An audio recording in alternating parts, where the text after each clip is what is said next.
Se por algum acaso o irmão que está do seu lado não tiver Bíblia, por favor, compartilhe a sua com ele, para que a gente faça a leitura. Enquanto você vai abrindo aí, meu irmão, no capítulo 9, na semana passada, o nosso irmão Érico nos trouxe a palavra. A piada é inevitável, ela sempre vem na minha mente. Mas ele falou um pouco sobre a suficiência do sacrifício de Cristo. Eu não sei quantos irmãos assistiram ao último programa, aconselho inclusive que assistam, no podcast que nós temos um podcast, Bruno. Na verdade eu tenho, não é da igreja. Assistiu? Nós temos... Oi? Bênção, varão. Bênção. Mas o que a gente espera do Judas, né? O que a gente espera? A gente espera muita coisa, não. E aí, na semana passada, amanhã a gente vai gravar com o nosso irmão Vitor Rosa. Vamos falar sobre o verdadeiro evangelho. A gente vai fazer uma espécie de... Meu Deus. A palavra me fugiu à mente agora. A gente vai falar como se fosse uma resenha. Não, como se fosse uma resenha do livro. Vamos fazer uma resenha desse livro amanhã. E na outra semana estaremos com um react de até umas 3 pessoas se oferecendo para estar lá, junto com a gente. Mas na última semana, como eu falava, sim, varão, ninguém vai roubar o seu lugar. Nem lá e nem no meu coração. Ninguém vai roubar o seu lugar. E eu me lembro de ter respondido uma pergunta, que eu estava conversando com uma pessoa que é espírita. Eu respondi uma pergunta de um familiar dele. Porque o que eles creem, segundo a própria palavra do Espírito? Eles creem que a reencarnação é necessária porque você veio aqui e não conseguiu quitar todos os seus pecados. Então você precisa reencarnar para conseguir arcar pelos seus pecados.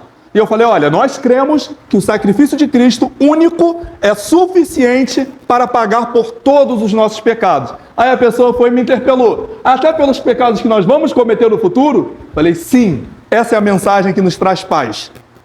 Até pelo pecado que eu vou cometer amanhã, o sacrifício de Jesus é suficiente.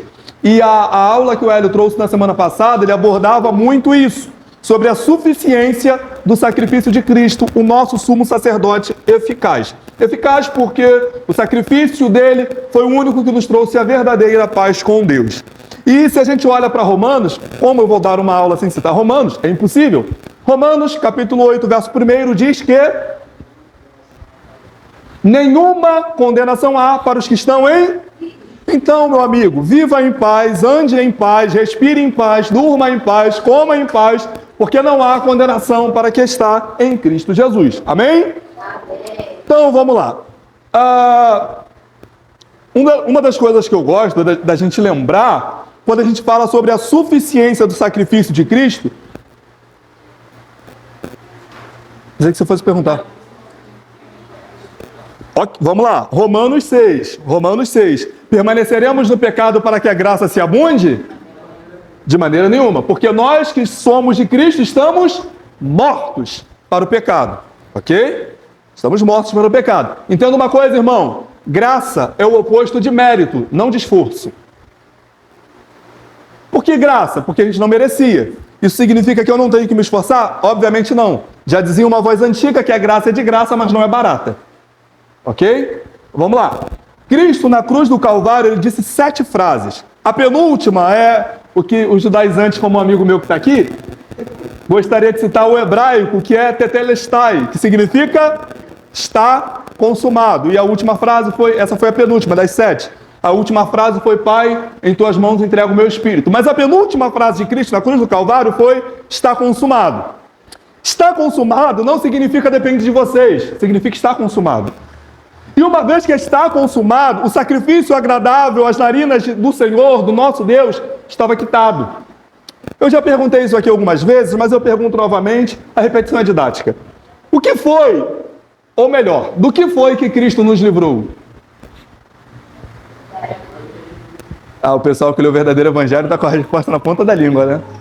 Da ira de Deus. O Senhor Jesus nos livrou da ira de Deus. E por que nós merecemos a ira de Deus? Vamos para Romanos, novamente, capítulo 6, verso 23. Porque o salário do pecado é a... Você pecou? Vamos para 1 João, então. Aquele que diz que não peca é mentiroso. Todos pecaram, voltando em Romanos 3. Todos pecaram. E destituídos foram na glória de... Não há um justo sequer, não há um que entenda, não há um que faça o bem. Todos extraviaram e se fizeram inúteis. Esses éramos nós. Aí Paulo fala em Efésios 2 que ele nos vivificou, estando nós mortos em ofensas, pecados. Então, está consumado, o sacrifício de Cristo foi eficaz, é eficaz e sempre continuará sendo eficaz para a nossa salvação. Amém? Até aqui nos ajudou o Senhor? Vou pedir para que alguém me ajude lendo, por favor, do versículo 1 ao 18, 1 ao 18, do capítulo 10. Além de você, não apenas uma fome. Eu fiz muito das coisas boas por mim, mas não as coisas boas em si mesmo. Sacrifício sobre isso, mas eu fiz todos os anos. Mas muitos puderam purificar inteiramente aqueles que vêm adorar. Se tivesse esse poder, já não precisaria existir, pois os adoradores teriam sido purificados de uma vez por todas, e a consciência do pecado iria desaparecer. Esse sacrifício durava seus pecados todos os anos. Pois é impossível que o sangue de touro e bode remova o pecado. Por isso, quando Cristo veio ao mundo, disse: não quiseste sacrifício nem oferta. Contudo, me deste um corpo para oferecer. Não te agradaste do holocausto, nem de outras ofertas pelo pecado. Então eu disse: aqui estou para fazer a tua vontade, ó Deus, como está escrito ao meu respeito no livro.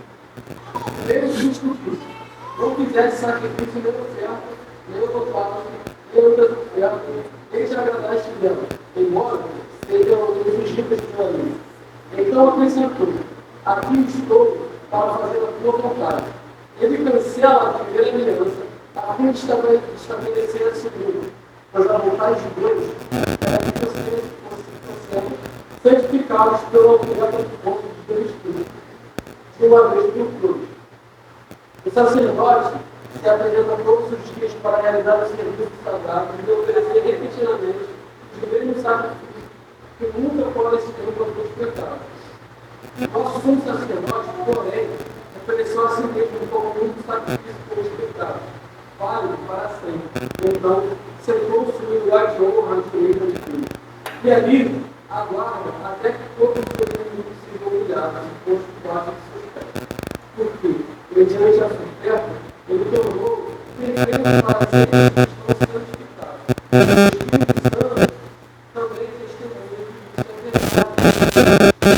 Esta é a nova aliança que farei com o povo depois daqueles dias. Por ele tremerei e seu coração deveria de floresta. E acrescento: e nunca mais me levarei seus pecados e seus atos de desobediência. Quando os pecados forem perdoados, já não há necessidade de oferecer sacrifício. Amém. Vocês lembram o contexto do livro de Hebreus? Vocês lembram o que estava acontecendo aqui? Alguém consegue me ajudar aí, por favor? Pode falar.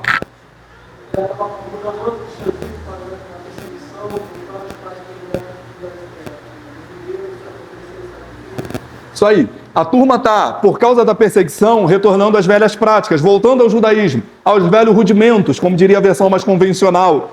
E aí o escritor aos Hebreus escreve essa carta com o intuito de falar: olha, gente, uma vez que vocês estão em Cristo, retornar aos velhos rudimentos seria como voltar a engatinhar após aprender a andar. Isso não faz sentido nenhum.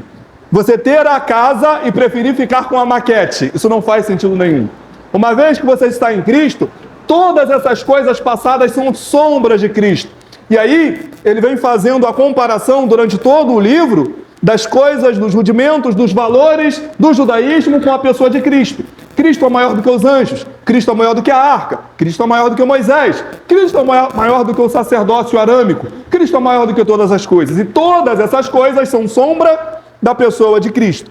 A lei, como ele começa aqui no capítulo 10, é uma sombra de Cristo. Paulo vai dizer aos Gálatas, no capítulo 3, verso 24, que a lei é o aio de Cristo, é o condutor, como se fosse uma babá, te leva até a pessoa de Cristo. É para isso que a lei se aplica. Então, como o sacrifício de animais, de touros, de bezerros, não eram suficiente para purificar as pessoas, o que se fazia no Yom Kippur, vocês lembram do conceito de Yom Kippur que nós falamos aqui? O dia do perdão? Uma vez por ano, o sumo sacerdote entrava no Santo dos Santos com uma cordinha amarrada ao seu tornozelo, porque se ele tivesse em pecado, medo que ele morresse, né? Então, ele ia com uma cordinha e um sininho, aí puxava, tá vivo ainda, tá tranquilo, ele pode continuar lá sacrificando pelos nossos pecados. Uma vez por ano. Só que esses sacrifícios eram ineficazes.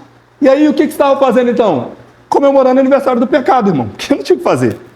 Esses sacrifícios não eram suficientes. Eles apontavam para algo, mas em si não tinham um fim. Então, Cristo, a gente parar para pensar. Ninguém, nenhum israelita, nenhum judeu posteriormente olhava para o bezerro ou para o touro e pensava: nossa, eu quero ser igual a esse bezerro. Eu quero ser igual a esse touro. No contexto brasileiro, isso não fica nem bonito.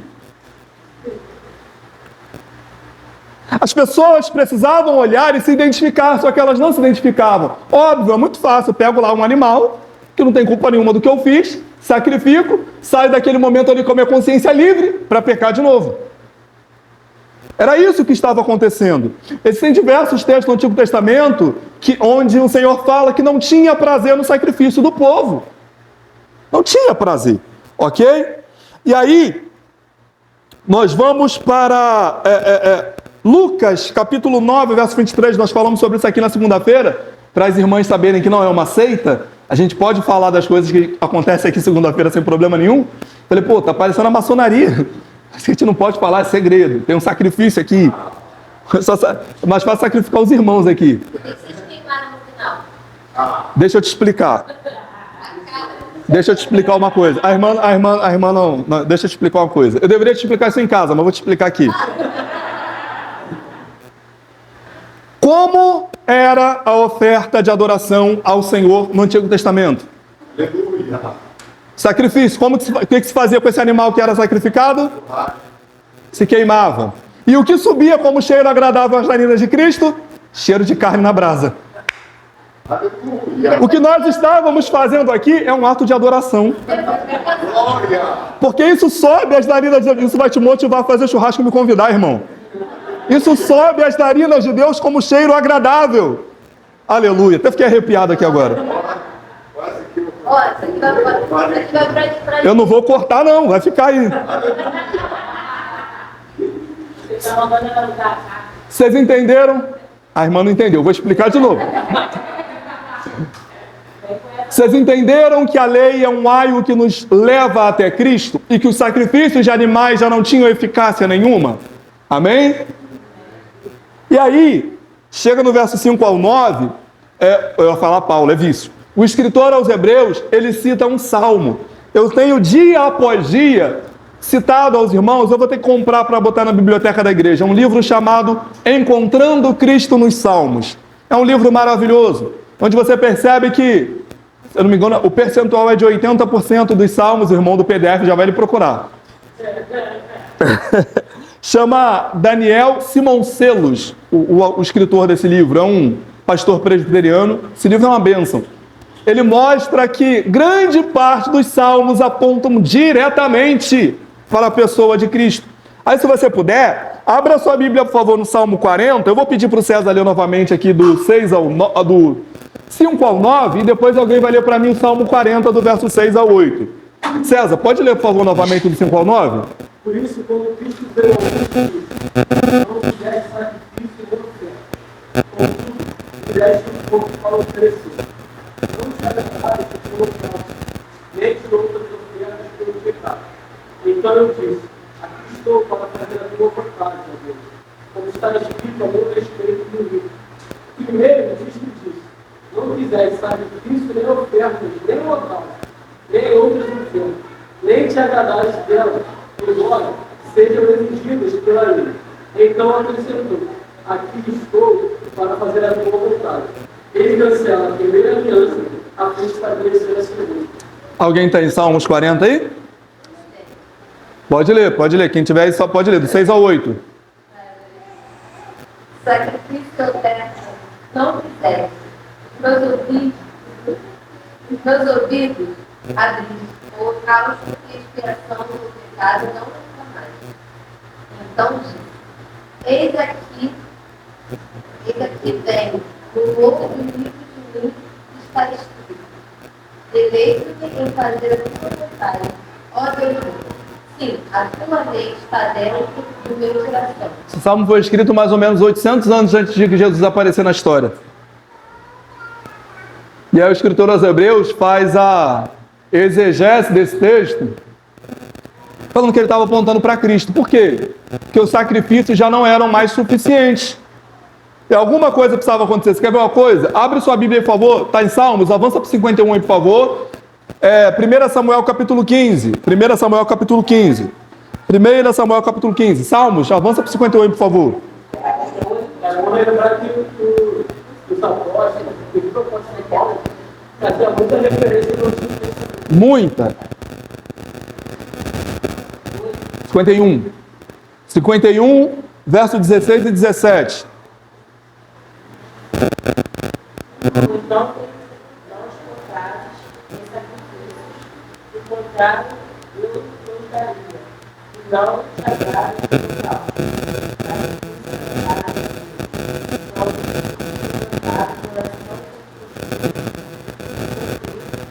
Não os pesares, ó Deus.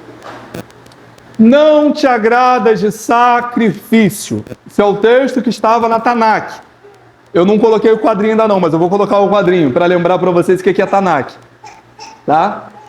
Torá, Nevim, Ketuvim. Escritos ou leis, escritos e profetas.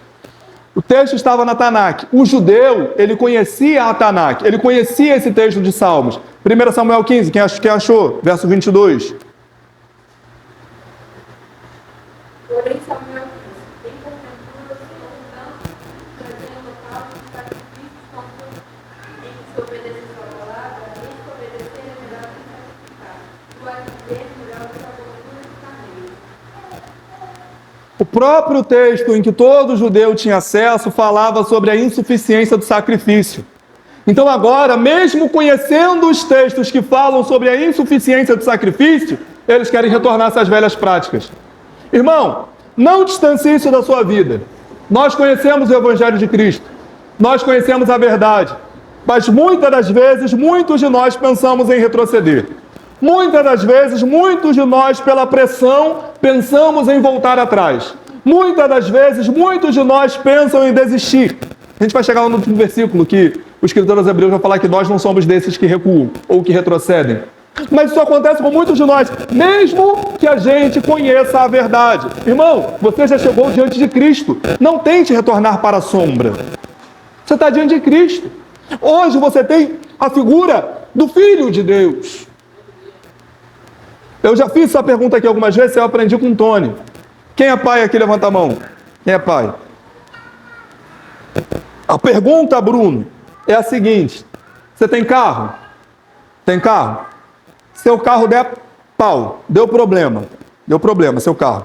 Você vende a Laura para consertar o carro? Tem casa? Se não tivesse, falava, varão, dorme lá em casa, não dorme debaixo da ponte não. Fala, não tenho não, fala, meu Deus.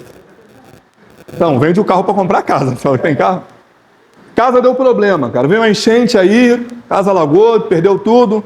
Você pode vender a Laura para consertar a casa, faz isso? Mas se a Laura estiver precisando, você venderia a casa ou o carro por ela? Por quê? Porque ela é mais importante. Por que ela é mais importante? Porque ela é sua filha. Perfeito. João 3,16 diz o quê? Que deu o quê? O filho é mais importante? Mas Deus, já tendo te dado aquilo que é mais importante, você pensa em largá-lo por causa de outras coisas. Tá vendo? Eu gosto de dar exemplo prático, irmão, para a gente ver como a gente é bobo. Se você acha que o seu filho é a coisa mais importante, para Deus você acha que não era, não? Ele deu o filho, irmão. O que nós temos de mais valioso, de mais importante. E por causa de outras coisas, não por causa da pessoa do filho, que o filho não fez nada contra a gente, mas por causa de outras coisas a gente quer largar esse Deus, que deu o filho, e a gente quer largar o filho. E o escritor aos Hebreus, ele fala sobre isso nos versículos adiante. Vamos prosseguir? Até aqui nos ajudou o Senhor? Amém. E aí, entra no texto que eu venho falando com vocês direto. Tá, Samuel, ok. se o sacrifício dos cordeiros, dos bezerros, não são suficientes, o que me garante que o sacrifício de Cristo vai ser o suficiente? Pelo que vem a seguir. Cristo, ele morre na cruz do Calvário por nós. Depois que ele ressuscita, ele passa quanto tempo na terra? 40 dias. E os mais aficionados vão dizer 40 dias e 40 noites. 40 dias na terra. Por que Cristo passou esse tempo na terra? Porque ele precisava ser visto. As pessoas precisavam saber que ele ressuscitou. Após isso, reúne-se no Monte das Oliveiras com todos os discípulos, as pessoas que o seguiram, e ele ascende aos céus. Quando ele, antes de ascender aos céus, ele fala, olha, eu vou, mas vou enviar um Consolador. Ok, isso está lá em Atos 1. Em Atos 2, o pessoal está reunido, todos no mesmo lugar, eis que de repente, como o som de um vento veemente, o que desce? O Espírito Santo. O Espírito Santo desce e enche o coração daquelas pessoas. Aí agora, o escritor aos Hebreus repete o que Ezequiel disse, repete o que Jeremias disse. Eis que eu porei a minha lei no vosso coração. Quer ver? Jeremias, eu amo esse texto. Jeremias 32, 39 e 40. Esse texto é muito bom, irmão. 39 e 40. Tem Jeremias 31 também, quem quiser anotar aí, mas vamos ler só o 32, 39 e 40 para a gente ganhar tempo. Eu estarei no seu coração e no seu caminho, para que entendam todos os filhos, para o seu próprio bem e o bem de seus filhos. Farei com eles uma aliança eterna, segundo a qual não deixarei de lhes fazer o bem. Porém, o meu temor no coração deles, para que nunca se afastem de mim. Então, o que nos garante que a gente consegue agora, então, obedecer? Simples, o próprio Deus tatuou a lei dele no nosso coração. O próprio Deus, pela pessoa de seu Santo Espírito, dentro de nós, plantou aquilo que vem somente dele. Não existe bondade no homem. Se eu não me engano, foi Charles Spurgeon que disse que tudo o que você vê de ruim em mim, sou eu. E tudo que você vê de bom em mim, é Deus. Como então que eu tenho a garantia que, já que os sacrifícios dos cordeiros não serviam, como que o sacrifício de Cristo serve? É simples. Ele mesmo colocou isso dentro de nós. Aleluia.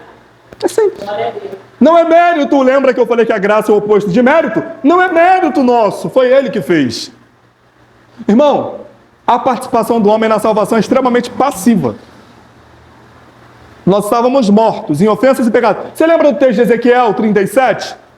Era a situação do povo de Israel, era nossa. O que aqueles ossos fizeram para tornar a ter vida? Mas quando que eles passam a ter vida? Quando o Espírito chega. Mesma coisa aconteceu com a gente. Sem tirar nem pôr.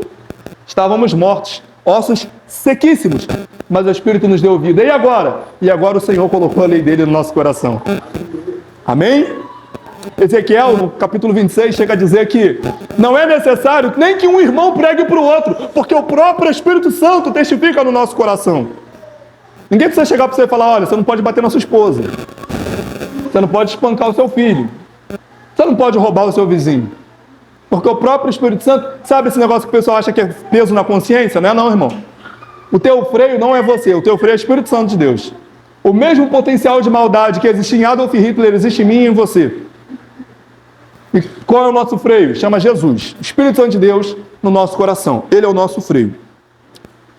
Vamos continuar a leitura, gente? Alguém me ajuda, por favor, do 19 ao 31.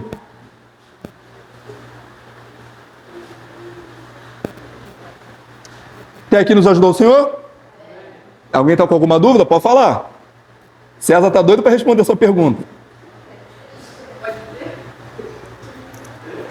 Tendo por irmão, entendei para entrar na sua função pelo Senhor Jesus, pelo novo e vivo caminho que ele nos consagrou pelo véu, isto é, pela sua carne, e tendo grande sacerdote sobre a casa de Deus, aproximento-nos com sincero coração, e tendo certeza de fé, que é um coração purificado, má consciência e lavado com água pura.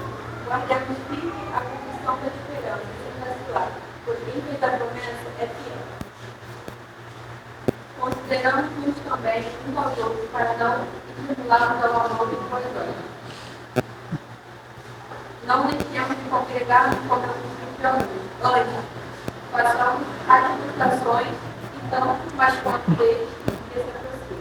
Porque se vivermos deliberadamente no pecado, depois de termos recebido o pleno conhecimento da verdade, já não resta sacrifício pelo pecado. Pelo contrário, esta expectação livre convida e fogo, pecador, prestamos nos adversários. Misericórdia, morre pelo depoimento, duas obediências, enquanto mais severo, castigo de Gaio, será considerado digno aquele que calcou os pés do Filho de Deus, e profanou o sangue da aliança com o qual foi santificado. Ultrajou o Espírito da graça, ora, nós conhecemos aquele que diz, a mim tem vingança, eu reduzirei, e outra vez o Senhor cuidará seu Deus. Horrível coisa é cair nas mãos de Deus. Amém. Eu gosto muito desse versículo, gente. Esse versículo aqui, o 20, especialmente o 20 e o 21, são versículos, como diriam os jovens, que me pegam. Entremos confiadamente. Algumas versões vão dizer com ousadia diante desse Deus. O contraponto é, o véu do templo foi rasgado, você não precisa de sacerdote, você entra confiadamente. Você não precisa que o sumo sacerdote atravesse o véu para que ele, por meio dele, você tenha acesso. Não, você tem acesso direto ao Santo dos Santos. Lembrando que eu falei aqui na última aula que eu ministrei, que só entra no Santo dos Santos quem faz parte do corpo do sumo sacerdote. Só uma vez que você não está no corpo de Cristo, que é o nosso sumo sacerdote, você não tem acesso a esse lugar. Mas, enfim, primeira coisa que eu faço quando eu leio esse texto é agradecer a Cristo. Irmão, olha o que Cristo me deu acesso. Isso é doideira, irmão. C.S. Lewis, eu gosto muito dessa frase, ele disse que se você não se considera o pior pecador que você conhece, você precisa se conhecer melhor. E existe maldade no nosso coração. Aliás, enganoso é o coração do homem. Eu disse há uns dias atrás, e Michele repetiu isso aqui no domingo, nosso coração é uma fábrica de ídolos. O tempo todo a gente está flertando em colocar alguma coisa à frente de Deus, quando a gente não coloca. Os meus planos, os meus sonhos. Olha onde Cristo nos colocou. E Paulo disse, que amor doido é esse? Porque Cristo entregou sua vida por nós quando ainda éramos pecadores. Com um grande amor ele nos amou. Então a primeira coisa que eu faço quando eu olho para esse texto é agradecer ao Senhor Jesus.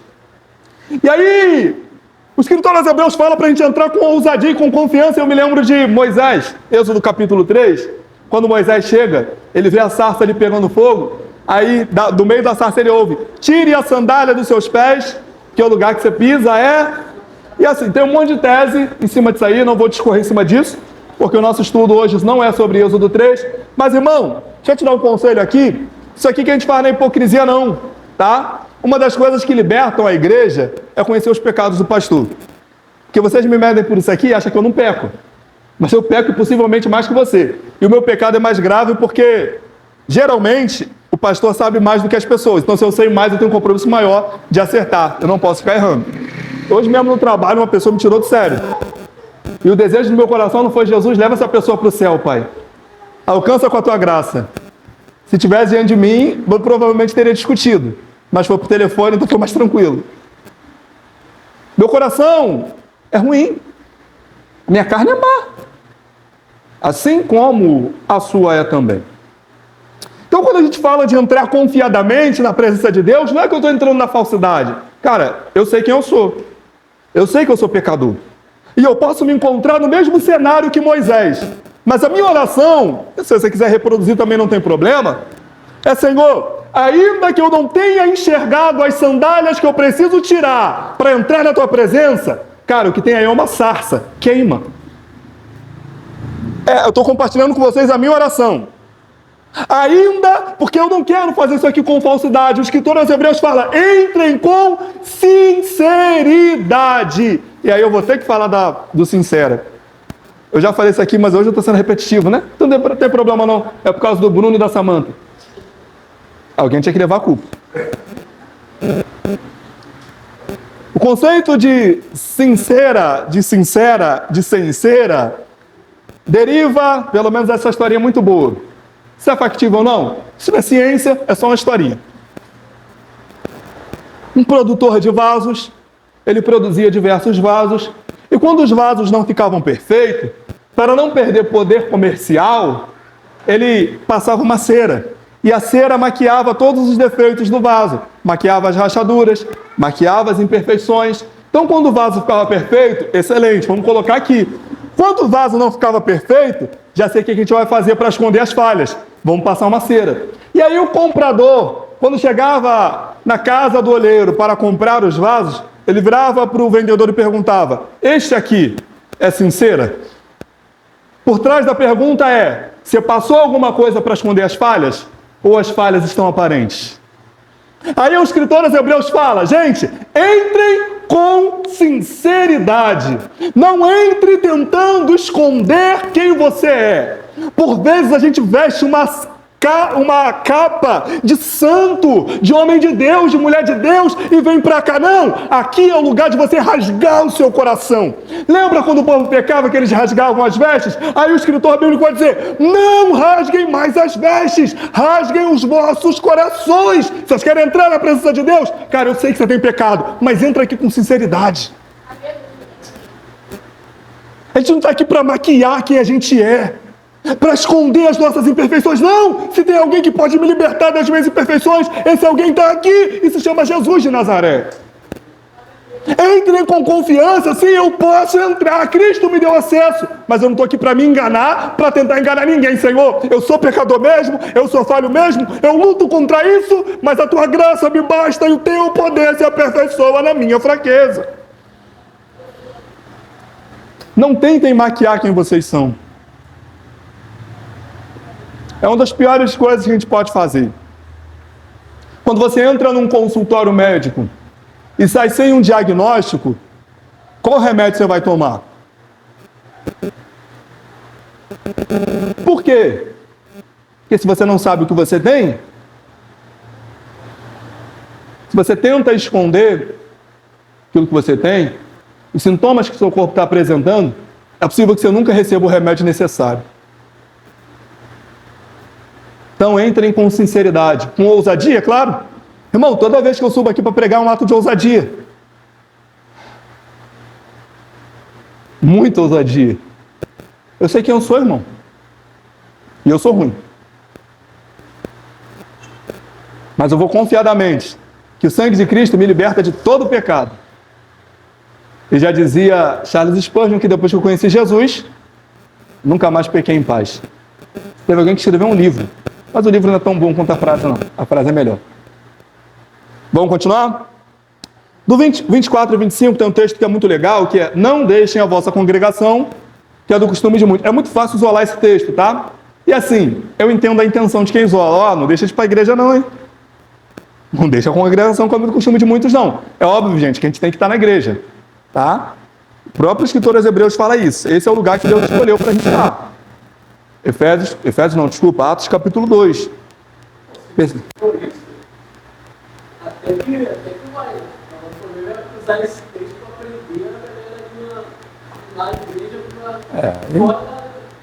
Aí a gente não está falando de evangelho, né? Aí a gente já está entrando para seita, essas coisas assim. Evangelho é diferente. Tá? Bruno e Samantha, eu considero o neopentecostalismo uma seita. Tá? Não considero igreja evangélica, não. Considero seita, onde se fala muito sobre dogmas. Quando você abandona a Bíblia para falar sobre dogmas, você não pode ser considerado evangélico. Tá? Eu considero a igreja do coraçãozinho com a pomba seita também. Tá? A Samantha ficou pensando: qual? Ela ficou pensando. Eu considero seita.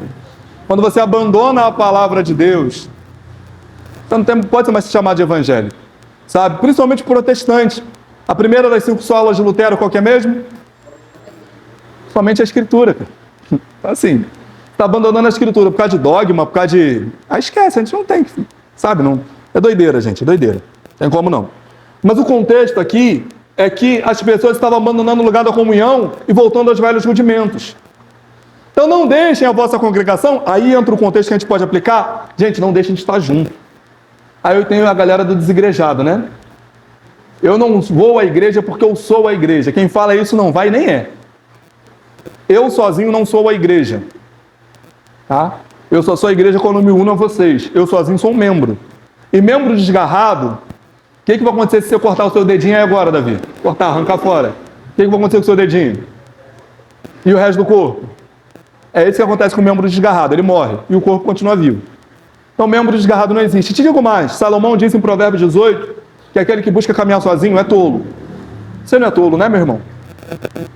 Então, as pessoas estavam sendo perseguidas e influenciadas a deixar o lugar da comunhão, mas a escritura aos Hebreus fala, gente, não abandona o lugar da comunhão, não. Ainda mais agora que está chegando aquele grande dia. Mano, não sei se você pensa nisso. Hoje mesmo de manhã, quando eu acordei, eu estava pensando nisso. É menos um dia até a volta de Cristo. O pessoal sempre posta nas redes sociais, né? Mais um dia. Eu sempre penso, menos um. Seja a volta de Cristo coletiva ou a volta de Cristo só para mim. Todo dia que passa é menos um até que eu veja o meu Redentor. Me deu até gasto para sair da cama atrasado. E aí, do 26 ao 31, o escritor aos Hebreus fala que quem tem uma vida de prática pecaminosa se orgulha disso e sabe, está entregue ao pecado, já não há mais sacrifício que possa fazer nada por essa pessoa. Não tem mais nada que possa fazer. Eu dei um exemplo aqui, na verdade esse exemplo eu trouxe lá da antiga igreja, que eu falei disso lá e reproduzi aqui. A perguntinha é, peixe toma banho de mar? Peixe toma banho de mar? O que você acha? O pessoal esperou a Paloma responder. Pensou, bem, ela já ouviu na outra igreja. Vou esperar a Paloma responder. O que ela disser, eu vou atrás dela. Peixe toma banho de mar? Por que não? Porque ele vive lá. Você toma banho de mar? Por quê? Você não vive lá. Essa é a diferença nossa para o mundo. Tá? O mundo vive no pecado. E aquele é o habitat natural deles. A gente, como está andando muito próximo à faixa de areia, às vezes vem uma onda muito forte, aí molha a ponta do nosso pé, sabe? Aquela molhada assim, aí tem que correr para Jesus e falar, Jesus, me ajuda, seca meu pé. Lembrei até de João 13, aquele que necessita ser limpo, aquele que já se lavou, de nada necessita ser limpo, senão somente seus pés. A gente anda muito próximo à margem. E é muito comum que, infelizmente, a gente tropece. Mas o sangue de Jesus nos liberta de todo pecado. E, gente, quando eu falo isso, eu estou falando de estressar aqui, o cara te fechar no trânsito, você não xinga palavrão, você é crente, né? Efésios capítulo 4, verso 29. Não saia da vossa boca nenhuma palavra torta. Mas tu pensa no íntimo do teu ser, tomara que morra. Tomara que bata. Exploda esse carro. Sabe, quando o seu chefe é abusivo com você, você não tem pensamento de Jesus, alcança com a tua graça. Sabe, você não pensa, uma das 7 frases que Jesus disse, a primeira é, Pai, perdoe-os, porque eles não sabem o que fazem. Só que quando alguém faz alguma coisa com a gente, esse não é o nosso primeiro pensamento. Aí você pode pensar, Samuel, isso é impossível. Te provo na Bíblia que não é. Conhece um homem chamado Estevão? Enquanto estava tomando pedrada, sabe o que ele falou? Pai, perdoe-os. Eles não sabem o que fazem. É a mesma coisa de quem se levanta contra um servo do Senhor, um filho de Deus. Cara, não sabe o que está fazendo, cara. Já viu meu pai? Doido, mexer comigo. Irmão, seja bem sincero. Como Maria briga com o filho do Popó? Não, seja bem sincero. Do Anderson Silva. Passou na rua, olhou para a cara do filho do Anderson Silva e falou, vou dar uma banda nele. Por que tu não faria isso, irmão?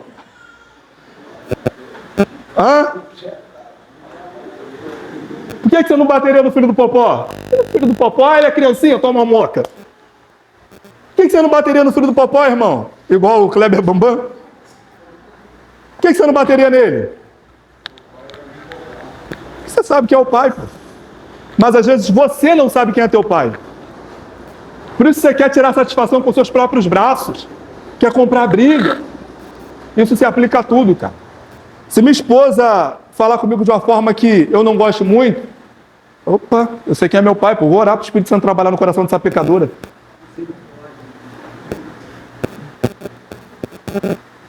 Às vezes você precisa lembrar quem é seu pai.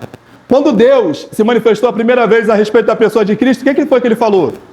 Esse aí, ó, meu ungido, é reteté, é canela de fogo, reteté de Jeová. Foi isso que ele falou, não foi? O que foi que ele falou? Este é o meu... Você esquece da sua paternidade. Quando a gente fala de entrar, irmão, na presença de Deus, ter essa consciência... Essa semana eu fui na casa da minha mãe, né? Na casa da minha mãe, casa dos meus pais, casa da minha mãe. E eu cheguei lá, eu já cheguei, tirei a camisa, tirei o sapato, joguei o pé por cima da cama dela. Estou muito à vontade, pô. Estou na presença da minha mãe, sabe? Não estou na presença da rainha da Inglaterra, é da minha mãe. A gente acaba causando esse distanciamento e coloca Deus muito distante de nós. Cara, ele é teu pai. Sabe? Você pode mexer na geladeira dele. Você pode pedir um dinheiro emprestado para ele não pagar. Tá com calma, hein? Olha o gafanhoto aí. Brincadeira, gafanhoto é só um bichinho. Feio pra caramba, mas é.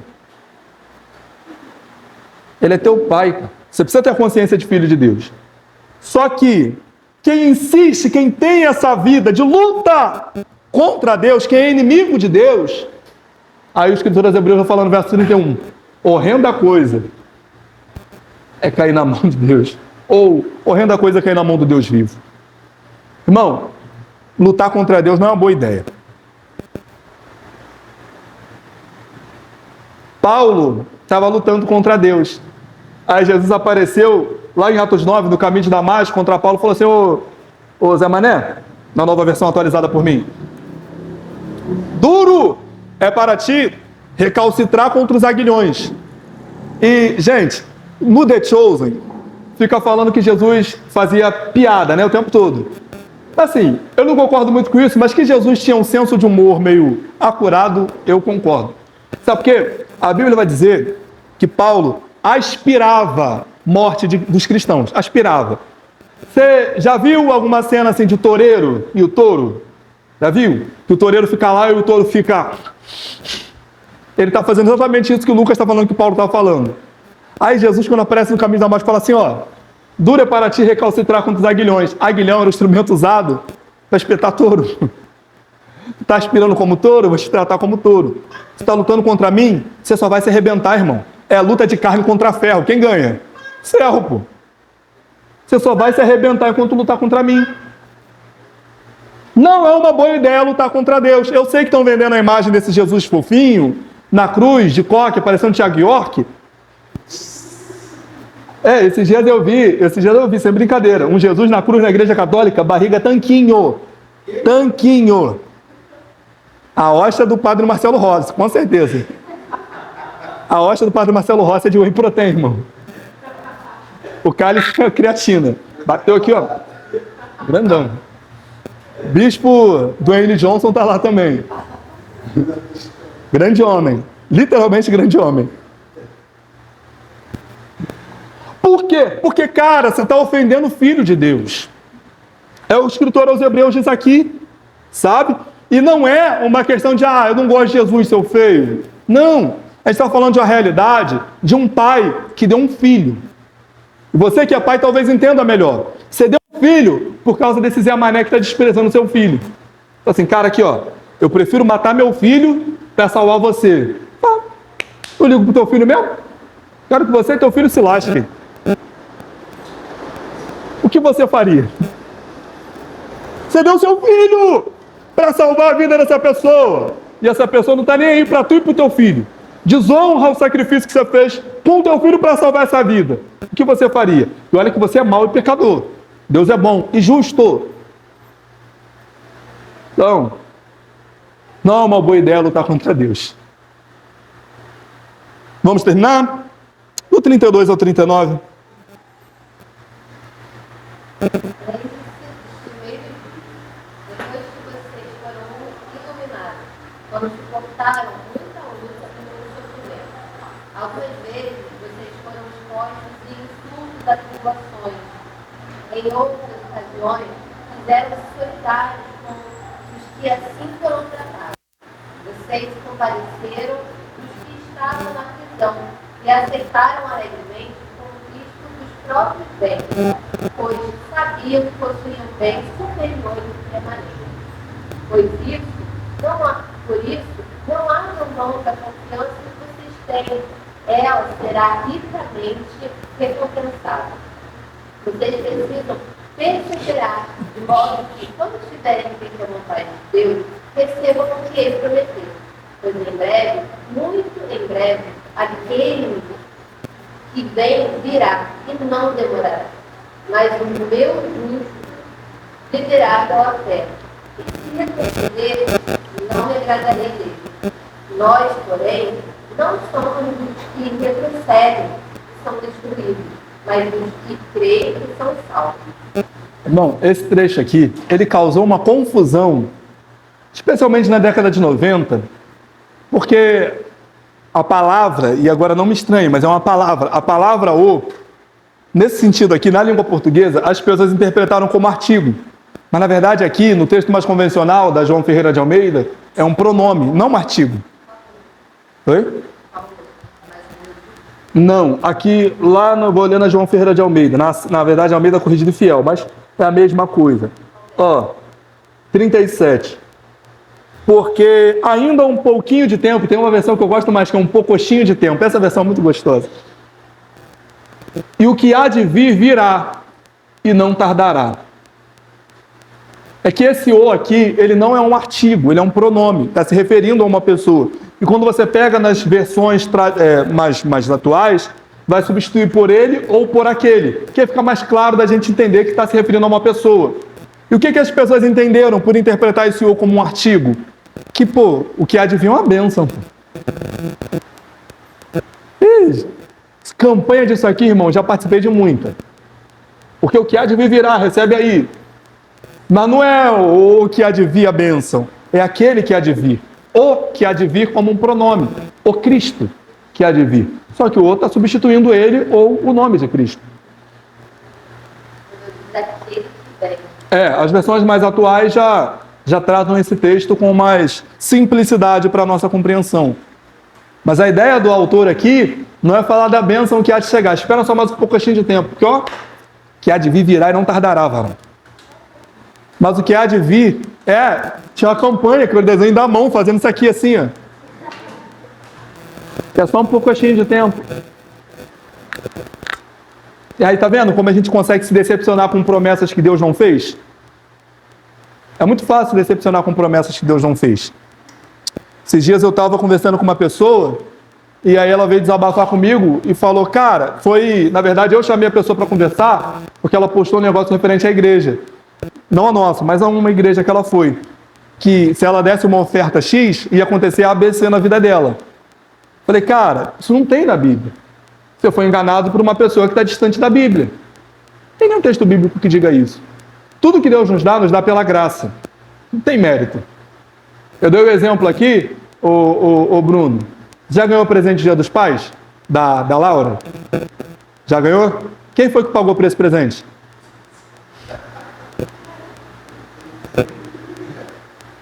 É a gente dando alguma coisa para Deus. Eu estou dando com o dinheiro dele, com aquilo que é dele, e acho que sou eu. Senhor, está aqui, ó. Hoje eu sou o cara. Oferta de R$2 na igreja. O cara é dele. Você está dando para ele aquilo que é dele. Sabe? A mulher que mora comigo está querendo ganhar presente das mães. Ele espera teu filho nascer. Primeiro, eu sou teu marido, não sou teu filho, então...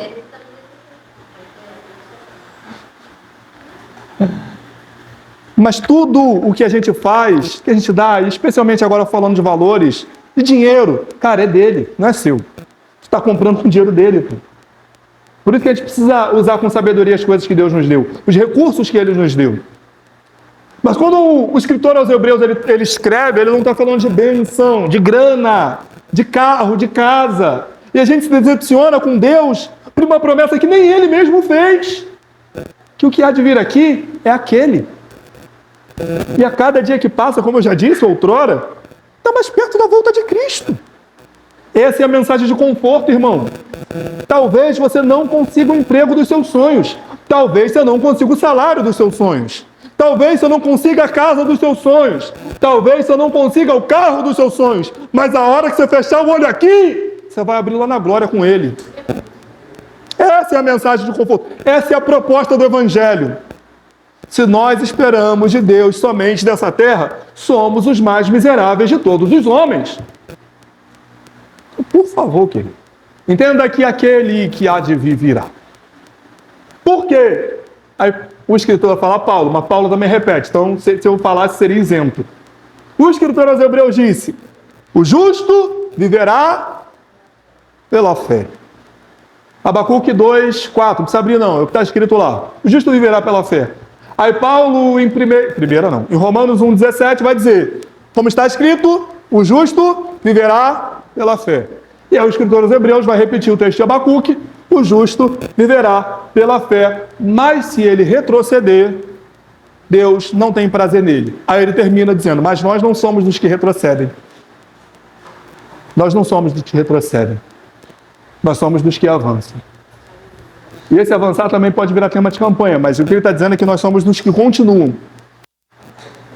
Nós somos dos que permanecem. Você vai fazer a campanha. Arrasta a cadeira, irmão. Agora dá um passo para frente. Nós somos do que avançam.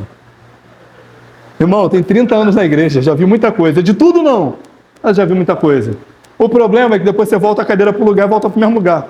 Então o simbolismo foi furado. Pedra no gigante, já taquei dentro da igreja. Quebrar vaso. Tacaram o vaso na canela da minha mãe. Depois que ela tomou trauma, não quero mais para a igreja. Deve ser isso. Nós não somos do que recuam, não é porque a gente é bom. Não, porque nós entendemos e o Senhor colocou a sua lei no nosso coração. Nós entendemos que a gente não vai voltar para as sombras. Nós não vamos voltar para os símbolos. Nós temos o Cristo. Como foi dito, nós temos o Filho. E agora que a gente tem o mais importante, que outra coisa a mais nós vamos querer? Amém? Alguma dúvida? Algo a acrescentar? Fale agora ou se cale para... Não, pode falar.